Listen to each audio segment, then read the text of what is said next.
week-end à tous et merci d'être avec nous pour suivre cette édition rétrospective dont voici la charpente.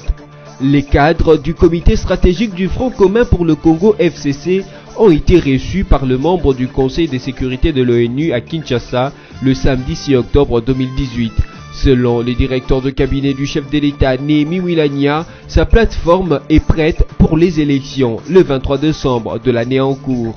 Et puis l'ESBEL Lisanga Lumumba Lilou en sigle a réagi suite à la découverte de sacs contenant du cobalt dans un véhicule blindé de la MONUSCO accidenté à Beni dans la province du Nord Kivu. Une situation qui remet en cause la mission de stabilité de la MONUSCO en République démocratique du Congo. Enfin, Louise Mushikiwabo, ministre rwandaise des Affaires étrangères, a été choisie comme secrétaire générale de l'Organisation internationale de la francophonie en remplacement de la Canadienne Michaëlle Jean, ce en marge de la 17e sommet de la francophonie tenu à Erevan en Arménie. Les cadres du comité stratégique du Front commun pour le Congo ont été reçus par les membres du Conseil de sécurité de l'ONU à Kinshasa le samedi 6 octobre 2018 au Fleuve Congo Hotel. Selon le directeur de cabinet du chef de l'État Néhémie Wilanja qui conduisait la délégation, sa plateforme est prête à aller aux élections le 23 décembre 2018. Nous leur avons dit l'envie du FCC de jouer, c'est-à-dire d'aller aux élections. Parce que le FCC, c'est un regroupement d'abord à caractère électoral, une plateforme électorale. Ça signifie que nous avons connu tout un processus de préparation aux élections. Donc la deuxième chose qui a été dite pour le Conseil de sécurité, c'est que nous pensons que nous avons suffisamment dialogué dans ce pays. Nous avons trouvé le consensus sur les questions essentielles qui pouvaient permettre, n'est-ce pas, l'organisation des élections. Et je crois là qu'une machine à voter, c'est une question technique. Nous avons la CENI qui est le pouvoir organisateur des élections. Ce pouvoir, il est tiré de la Constitution et nous devons faire confiance à la CENI. Parce que toutes les parties prenantes aux différents dialogues, l'Union africaine, Centre intérieur César, ont accepté le rôle constitutionnel de la CENI. Et donc nous n'avons pas d'avis particulier à donner vis-à-vis de la machine à voter, sauf que nous constatons que depuis qu'on parle d'elle, on ne nous dit pas toujours exactement qu'est-ce qu'on reproche à cette machine à voter. Et nous commençons à nous convaincre de l'idée qu'il y a manifestement une équipe qui n'a pas envie de jouer. Mais nous avons envie de jouer.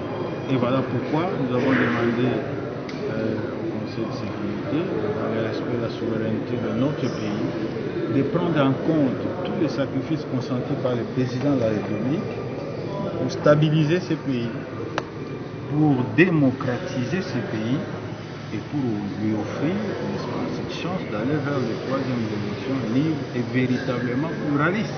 Et finalement, lui permettre poursuivre son élan de reconstruction, de modernisation. Le FCC n'a pas de préalable parce qu'il se soumet au calendrier électoral de la CENI. Je vous ai dit qu'il a envie de jouer. Et donc, ce n'est pas de ce côté-ci qu'il faut chercher des préalables. Cherchez-le du côté de ceux qui trouvent des raisons, des prétextes de ne pas aller aux élections. Parce que naturellement, ils sont convaincus quand même que le rouleau compresseur du FCC ne leur laisse aucune chance. Nous l'avons dit, nous avons beaucoup entendu parler de cette machine, mais personne, je crois même à vous-même, personne ne vous a dit qu'est-ce qu'il reproche à la machine. Je crois que c'est une modalité de vote, la loi électorale est claire et c'est à la CENI de pouvoir choisir cette modalité de vote. Et rappelez-vous que dans l'accord inclusif, je crois que c'est le chapitre 4 chiffre romain, il est laissé la latitude à la CENI de choisir, n'est-ce pas, les modalités qui pouvaient tenir compte de la réduction des coûts, mais aussi de la simplification des procédures de vote. Et dans tous les cas, je vous dis, nous laissons à la CENI s'occuper de ce qui lui revient en termes de prérogatives Et les grands messages que nous lançons, c'est que nous sommes prêts à aller aux élections le 23 décembre. Le FCC a dénoncé par ailleurs les manœuvres dilatoires de l'opposition tendant à retarder ou à saboter les scrutins, contrairement à la volonté populaire. Je n'ai pas vu la réunion se terminer en queue de poisson. Si c'est dans la tête de certains, ça ne nous engage pas, a déclaré le vice-président de la CENI, Norbert Bassengezi, au terme de la réunion technique entre les candidats présidents de la République et la CENI, tenue à Kinshasa au siège de la centrale électorale le mercredi 10 octobre 2018. Contrairement aux mauvaises langues qui ont rapporté qu'il n'y a pas eu entente entre les deux partis, Bassengezi confirme que la collaboration est bonne et la réunion s'est très bien déroulée. Je n'ai pas vu la réunion se terminer en queue de poisson. Vous m'avez vu sortir en concertation avec le président Fayoulou et Kaméré. Je n'ai pas vu non plus cette queue de poisson. Si c'est dans la tête de certains, ça ne nous engage pas. Nous respectons les 21 candidats et nous ne voulons pas entrer dans ce jeu-là, a-t-il conclu, faisant allusion aux propos du candidat Théodore Ngoy. Ce dernier avait déclaré à la presse que Corneille Nangaa, président de la CENI, leur avait demandé de quitter la salle s'ils ne pouvaient pas discuter sur les sujets du jour. Ici est de rappeler que jusque-là, après 2 réunions de suite, il y a encore des tergiversations entre la centrale électorale et les candidats présidentiables sur la machine à voter. En prélude de la candidature commune de l'opposition, Adolphe Muzito Fumunti a dévoilé le programme de gouvernance de sa plateforme Nouvel Élan qui compte proposer au peuple congolais et à ses pairs de l'opposition. Le plan quinquennal que propose le Premier ministre honoraire pour la construction et le développement de la RDC entre 2019 et 2023 se fera à travers 3 différentes tribunes, a indiqué lundi 8 octobre 2018 à l'initiative de Nouvel Élan à Kinshasa. En opposition au plan quinquennal que va proposer le moment venu le Front commun pour le Congo FCC à travers Emmanuel Ramazani Shadari, dauphin de Joseph Kabila, le président sortant Adolphe Muzito et Nouvel Élan, eux, proposent le Congo du possible et réalisable, 5 ans, a-t-on encore souligné. Pour le fils égaré du Palou passé à l'opposition, ce Congo sera celui doté d'un État efficace qui va assurer la sécurité de biens et des personnes et où sera exercée l'autorité de l'État sur l'ensemble du territoire national. Le Congo de l'État de droit où la loi sera au-dessus de tout sans distinction en assurant la sécurité juridique et judiciaire, a fait entendre l'ancien chef du gouvernement. Avec sa plateforme, Muzito a promis de diffuser en 3 tribunes le programme du gouvernement et la première partie de ce programme sera liée au diagnostic du Congo malade et à l'état des lieux de la nation.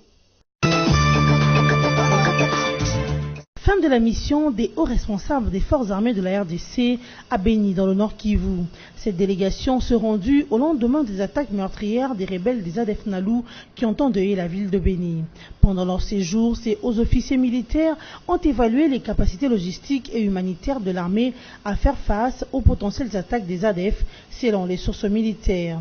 Selon la même source, les généraux ont sur place travaillé avec les commandants des opérations Sokola 1 pour arrêter des stratégies dans la traque des ADF. En outre, la hiérarchie militaire a évalué les capacités des forces de sécurité à protéger des grandes villes actuellement visées par les groupes armés. Cette source précise aussi que l'armée prépare une riposte efficace contre les ADF et que des unités de renfort sont attendues à Béni.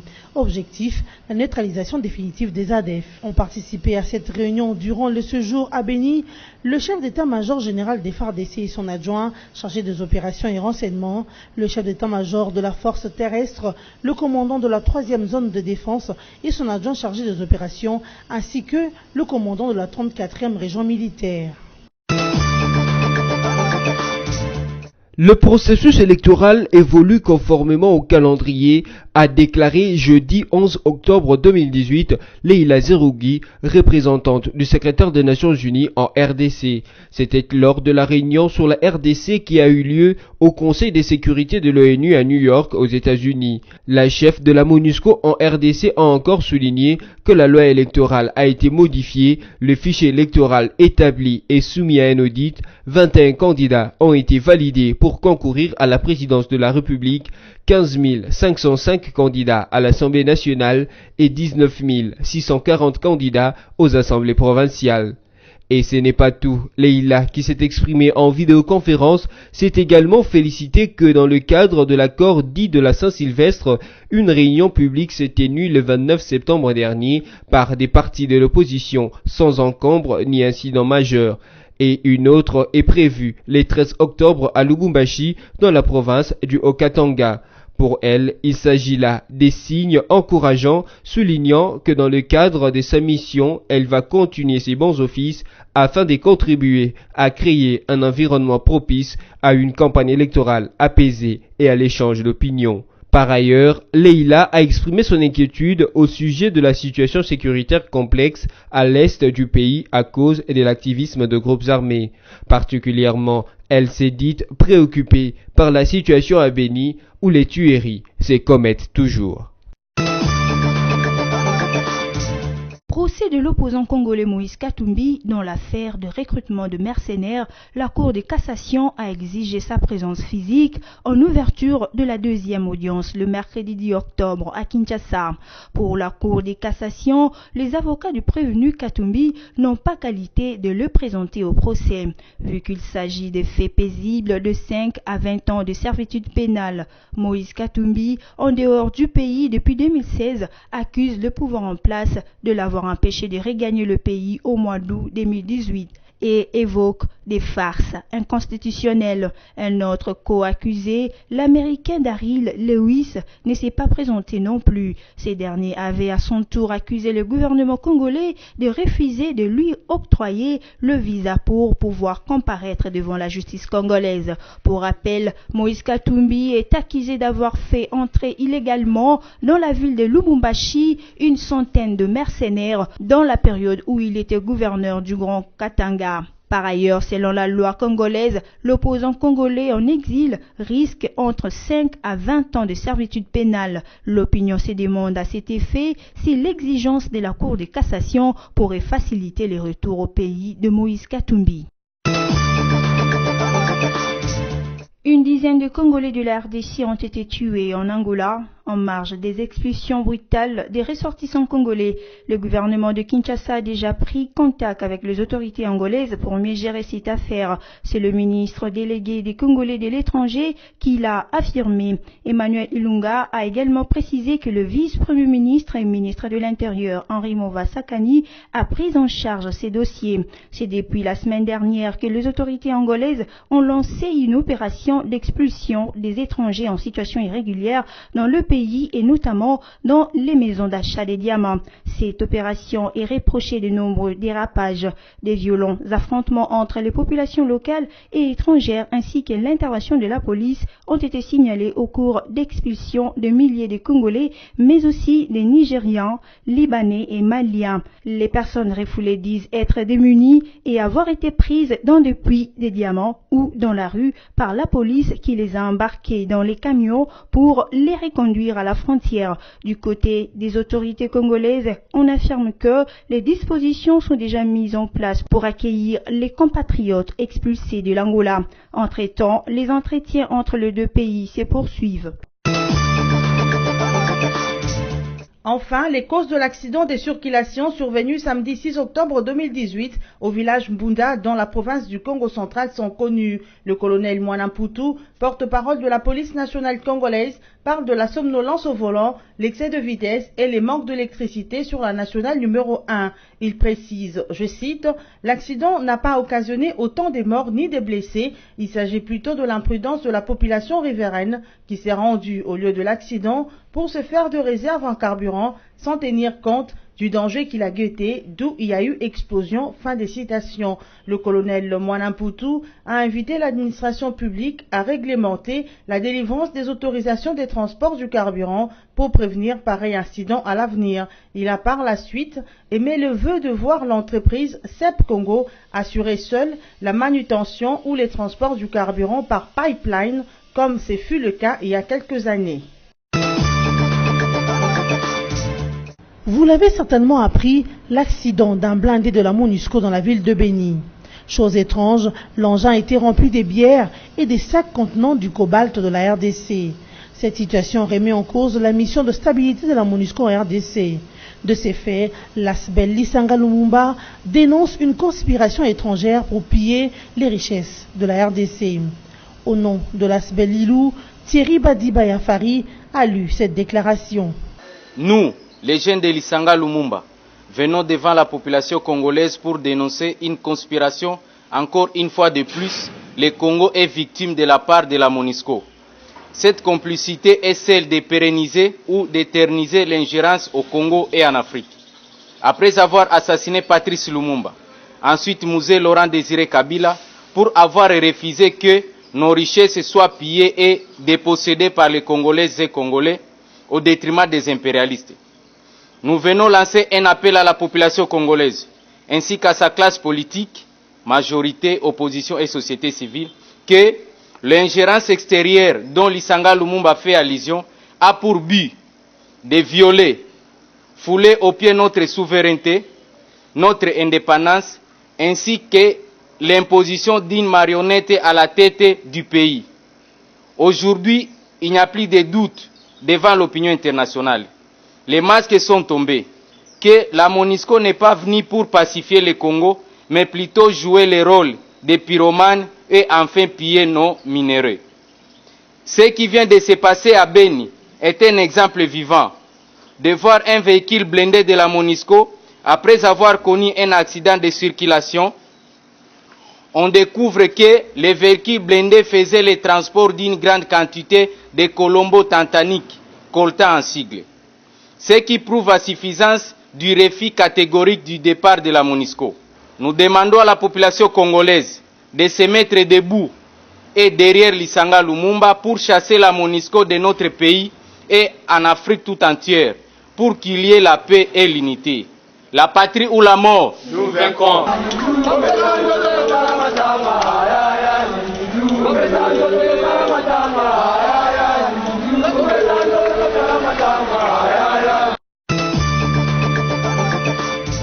Sur invitation de son homologue Jérémy Hunt, le vice-premier ministre et ministre des Affaires étrangères, Léonard Tchiokitundou, prend part depuis le jeudi 11 octobre à la 4e conférence internationale sur le commerce illégal d'espèces animales sauvages qui se tient à Londres, au Royaume-Uni. Prennent également part à cette activité le président gabonais Ali Bongo Ondimba, l'Ougandais Kaguta Museveni, le Botswanais Massissi, ainsi que son Altesse royale le prince William du Royaume-Uni. Sans oublier la 50aine de délégations ministérielles, indiquent les sources sur place dans la capitale du Royaume britannique. À Londres, Tchiokitundou a réaffirmé l'engagement de la RDC à participer à l'éradication du commerce illégal des espèces sauvages, un fléau mondial et grave qui menace la souveraineté de certains États et dont les chiffres représentant des milliards en contrebande. Pour rappel, à ce jour, le prix de l'ivoire a atteint jusqu'à $2000 le kilo. Les dividendes que l'on peut en tirer sont tellement juteuses que le commerce illégal d'ivoire est de plus en plus aux mains des groupes armés et des réseaux criminels qui servent à financer les conflits à l'est de la RDC. L'on se souviendra que le 30 septembre dernier, le président congolais Joseph Kabila Kabange a incinéré de manière symbolique une tonne d'ivoire, preuve de la lutte que mène la RDC contre le commerce illégal des espèces animales sauvages. C'est officiel, Louise Mouchikouabo est le nouveau secrétaire général de l'Organisation internationale de la francophonie. Elle a été nommée ce vendredi 12 octobre à la clôture du 17e sommet de cette organisation. La ministre rwandaise des Affaires étrangères succède ainsi à Michaëlle Jean, la Canadienne. Cette dernière, désignée secrétaire générale de l'OIF depuis 2014 et candidate à sa propre succession, a été lâchée 48 heures avant par le Canada. Le choix de Louise Mouchikouabo est justifié par le principe sacro-saint de l'OIF qui est le consensus. Surtout lorsqu'on sait que, au Rwanda, le français a été remplacé par l'anglais comme langue d'enseignement depuis 2008. Tout en restant membre de l'OIF, le Rwanda a rejoint le Commonwealth et rédige tous ses actes officiels en anglais. Depuis l'arrivée de Paul Kagame au pouvoir, le Rwanda n'a cessé de prendre des distances avec le français, un élément clé pour les 48 États et gouvernements que regorge l'OIF. Outre la langue française, parmi les missions premières inscrites dans la charte de l'EIF, il y a le soutien aux droits de l'homme, alors que le Rwanda pratique la censure, les menaces, les arrestations, les violences et les assassinats contre les journalistes qui osent dénoncer l'autoritarisme de dirigeants, a dénoncé il y a peu Reporters sans frontières. Louise Mushikiwabo a reçu le soutien de plusieurs pour occuper le sommet de l'EIF, notamment la France et l'Union africaine. À l'issue de sa nomination, Louise Mushikiwabo place son mandat de 4 ans au service des États membres de la francophonie. Elle a exprimé sa reconnaissance à l'Union africaine entière, francophone ou pas, mais aussi aux États membres de l'EIF pour leur soutien. Pour Mushikiwabo, le choix porté sur elle est un tournant décisif dans l'unité du continent africain. Les Africains ont prouvé qu'ils peuvent se mettre ensemble, car ensemble nous sommes plus forts, a-t-elle déclaré. Elle promet de donner à la langue française toute son importance dans un monde de plus en plus ouvert à plusieurs langues. Louise Mushikiwabo promet de rendre à l'OIF son rôle d'instance de médiation et d'entente. Les professeurs de l'université de Kinshasa Unikin ont repris leur mouvement de grève le lundi 8 octobre 2018 après 6 semaines de suspension de la première grève. Cette grève est due au non-respect par le gouvernement de ses engagements pris depuis le mois d'octobre 2017 de payer les salaires des professeurs au taux de 1600 francs congolais pour $1 américain. Pour obtenir gain de cause, le professeur de l'université de Kinshasa ont fermé leur bureau d'après un constat fait par un reporter de la radio Okapi le mardi 9 octobre 2018. Cette situation de grève suscite la révolte de certains étudiants qui plaident pour une reprise rapide des activités académiques. Ce d'autant plus que l'année académique 2017-2018 doit se boucler et que l'année académique 2018-2019 s'ouvre officiellement dans une semaine. Immortel, Patrice Emery Lumumba, le tout premier Premier ministre congolais, l'est vraiment. Une fois encore, la grandeur et la valeur de ces dignes fils du Congo, l'une des figures de proue africaines, ont été mises en évidence loin de sa terre natale, à Istanbul, en Turquie, où l'ouverture de la 2e édition du Forum économique et d'affaires Turquie-Afrique a commencé par un documentaire des grandes figures africaines, indique des sources sur place dans la capitale économique de la Turquie.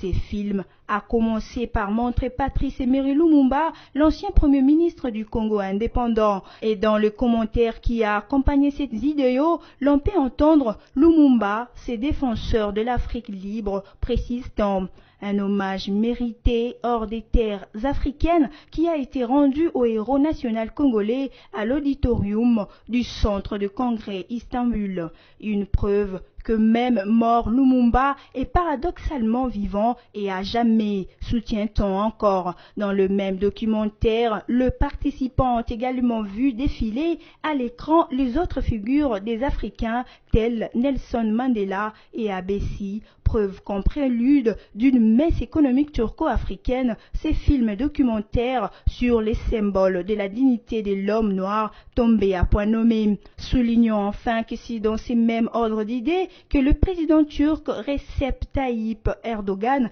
a présenté les tableaux de la coopération entre son pays et les continents africains et en a dégagé les perspectives. Dans son speech, le raïs turc a invité les dirigeants, mais aussi les hommes d'affaires africains à avancer ensemble avec son pays. Tenons nos mains dans la main et avançons, a-t-il dit. Pour lui, les investissements directs turco-africains ont atteint 6,2 millions de dollars américains de 2003 à 2017.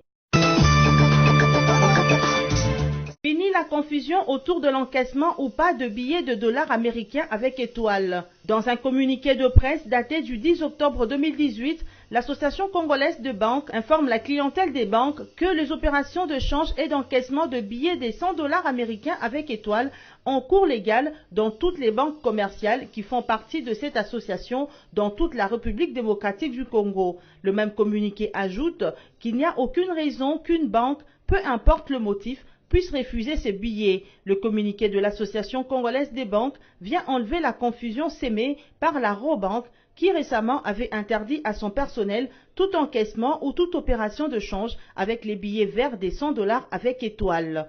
Outre le billet de 100 $ avec étoile, il y a également d'autres unités monétaires, dont le 20 $ qui comporte les étoiles. Ici est de signaler que le billet avec étoile en cours égal dans tous les autres pays qui consomment la monnaie américaine.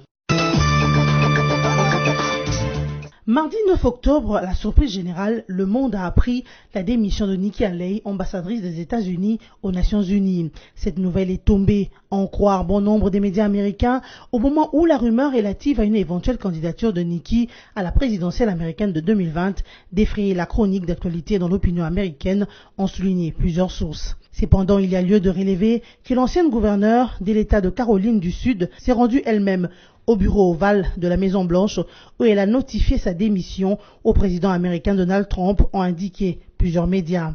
Ces derniers soulignent que si rien n'a été officiellement relevé sur les motifs de sa démission, Nikki Haley s'est limitée devant la presse à affirmer que ce fut l'honneur d'une vie de servir en tant qu'ambassadrice. S'agissant de la rumeur relative à son éventuelle candidature à la présidentielle américaine de 2020, Haley n'a pas tardé de démentir devant la presse internationale. Non, je ne serai pas candidate en 2020, avant de soutenir qu'elle est déterminée à soutenir la campagne de Donald Trump pour sa réélection. Il vous souviendra que la RDC a accueilli Nikki Haley en fin octobre 2017. Avant son arrivée, la classe politique congolaise s'était mobilisée pour rencontrer cette femme que nombreux ont vu être venue apporter le salut à la vie politique congolaise. Pour vous qui nous avez pris en cours des diffusions, voici l'essentiel de titres. Les cadres du comité stratégique du Front commun pour le Congo FCC ont été reçus par le membre du Conseil de sécurité de l'ONU à Kinshasa le samedi 6 octobre 2018. Selon les directeurs de cabinet du chef de l'État Néhémie Wilania, sa plateforme est prête pour les élections le 23 décembre de l'année en cours. Et puis l'ESBEL Lisanga Lumumba Lilou en sigle a réagi suite à la découverte de sacs contenant du cobalt dans un véhicule blindé de la MONUSCO accidenté à Beni dans la province du Nord Kivu. Une situation qui remet en cause la mission de stabilité de la MONUSCO en République démocratique du Congo. Enfin, Louise Mushikiwabo, ministre rwandaise des Affaires étrangères, a été choisie comme secrétaire générale de l'Organisation internationale de la francophonie en remplacement de la Canadienne Michaëlle Jean, ce en marge de la 17e sommet de la francophonie tenu à Erevan en Arménie. Ainsi prend fin cette édition rétrospective. Merci à vous de l'avoir suivi et restez fidèles au programme de votre chaîne.